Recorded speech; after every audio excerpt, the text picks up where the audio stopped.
This is the Digital Savage Experience Podcast, hosted by Roman Prokopchuk, bringing you all things digital marketing, tech, business, and motivation. What's stopping you from becoming relentless in all aspects of life? Are you ready to become a digital savage? Let's get into today's episode.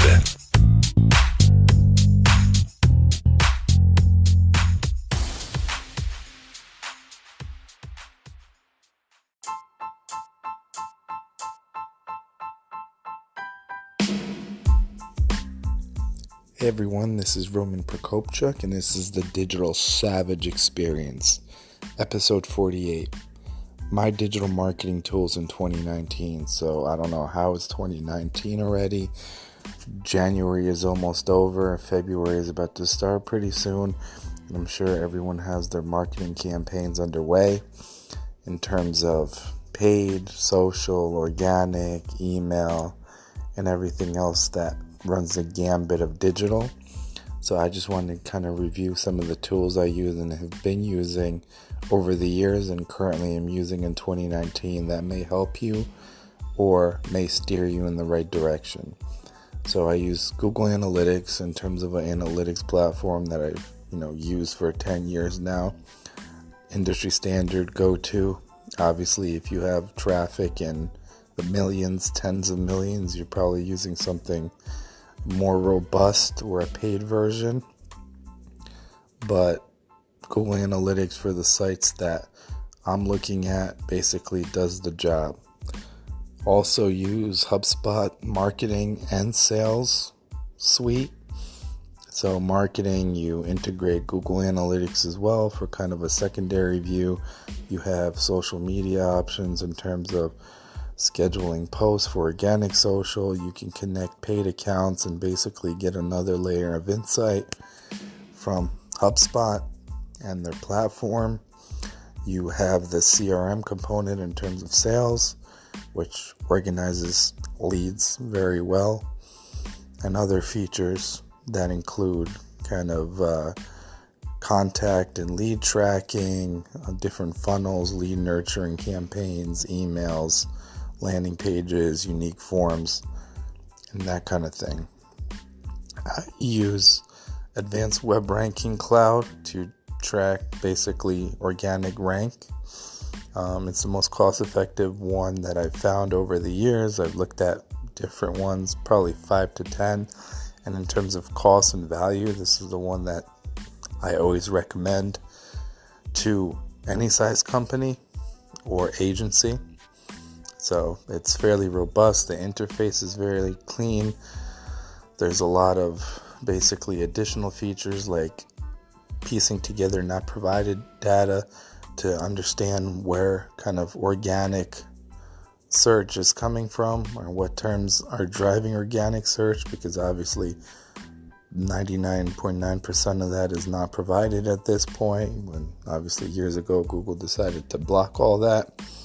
But you have ability to integrate Search Console, Google Analytics, your paid campaigns, some options of that, as well as your social accounts to kind of get a better idea, and also add competitors so you can obviously track your keyword set versus your competitors and see how they're doing, and if they are optimizing for that, better understand kind of what they're doing in their space. And if there's any significant changes, you can adjust accordingly. I also use Sife all-in-one dashboard. I've been using Sife for a while. It's kind of the best all-in-one dashboard and the most cost-effective one that I've found. Basically highlighting everything you're doing.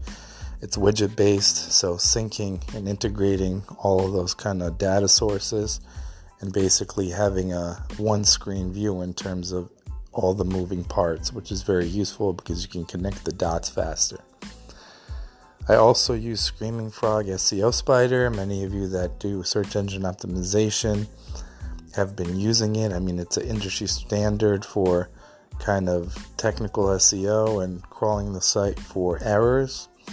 There's also Sitebulb that has a cleaner interface, but I always think Screaming Frog has done a good job over the years to stay best in class, and I think I choose it over Sitebulb at this point. I also use SEMrush. SEMrush is pretty much an industry standard for paid research, paid tracking, competitor research in terms of paid and organic search audits, social components, and kind of a search engine marketing all in one suite. Over time, they've bought other smaller companies in terms of things they wanted to add to their platform, and that being said, the platform has gotten more robust and offered a lot more features. So I have the pro version. It does the job well. I get a lot of insight in terms of competitors, what ads they're running, ad spend, in terms of search and display, and where they stand organically. A fairly accurate look at their backlink profiles. I can do a lot of gap analysis and a lot of more technical, basically, actions that I wouldn't necessarily do if I was going and working on it without a tool. I would have to piece together several kind of data points just to get something that takes me about a minute. Without it, it probably takes me a few hours. So it's really helpful. And like I said, SEMrush is kind of a go-to, and additional tools like SpyFu in the area to do the trick. Another thing I use is Hotjar. Basically, that records user sessions for me and gives me heat maps, also different funnels in terms of functionality, where forms are going wrong. So basically, it's my go-to conversion rate optimization tool that I can better understand how to diagnose and how to improve conversions on sites. So you may be driving max amount of traffic, and traffic has increased over time, but your conversions haven't. So you want to find out what you need to do or what improvements you can make to kind of drive that up as well. And basically Hotjar helps with that. Some other things I use are kind of on the social and creative side in terms of apps and different platforms. So I use Photolab, which is a great filter app, especially for platforms like Instagram. You can create a lot of GIFs and a lot of animations and add a lot of overlays and very professional photos that basically, for a low price, you can create things that a lot of, top level influencers are creating in terms of imagery. So kind of a very professional photo editing application for not a professional price. I also use Canva. You may have used it. It's great in terms of if you're a creator to make different posts, to make different imagery. They have a lot of stock stuff in terms of covers, in terms of posters, cover art, that kind of thing for different platforms and things like podcasts, album covers, and things of that nature.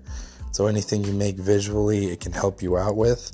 I use Vimage as well. Vimage is basically an app that adds movement elements to static images. So basically I had a picture of me in the Louvre drinking a cup of coffee, and that was the still image, and I added basically a moving loop of steam over the cup, so it looks really cool. It's some of the stuff in terms of content types that you're seeing on platforms like Instagram currently, so it's fairly easy to use and super cost effective as well. And then another social focus thing I use is Ripple. They tout to be your social media agency in your pocket, basically. So you can create a lot of slideshows and video clips, add art, add images, add text, layer songs over it, and basically different platforms and size considerations. So you can do stuff obviously for Twitter, Instagram, LinkedIn, and other platforms. It's very helpful and a great way to create unique content, which is awesome. So I think these are just some of the things that I use and some of the stuff that can give you guidance. And for the most part, they cover a lot in terms of digital marketing. So the analytics side, the tracking side, the lead side, basically dashboarding, technical SEO, organic SEO, on-site and off-site, search engine marketing, basically conversion rate optimization, social creative elements, and things of that nature. But if you guys need any more recommendations of tools, or you're struggling to choose between a few tools from the paid standpoint, feel free to reach out. I'm always happy to recommend or give insight of the stuff that I've used over the years, because I've used probably hundreds of tools at this point, and basically my experiences with them may be a little unique to what you may be using them for, but they're still obviously relevant and super informative. So reach out via social, via email. If you guys want to be on the podcast, feel free to reach out and we can work something out in terms of an interview format episode. If you guys have any suggestions for future episodes, feel free to reach out. And until next time, guys, take care.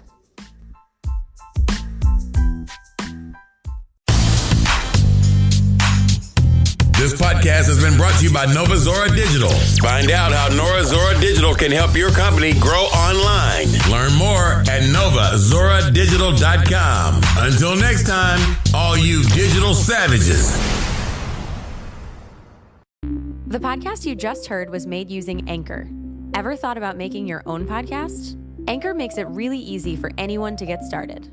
It's a one-stop shop for recording, hosting, and distributing podcasts. Best of all, it's 100% free. Sign up now at anchor.fm/new. That's anchor.fm/new to get started.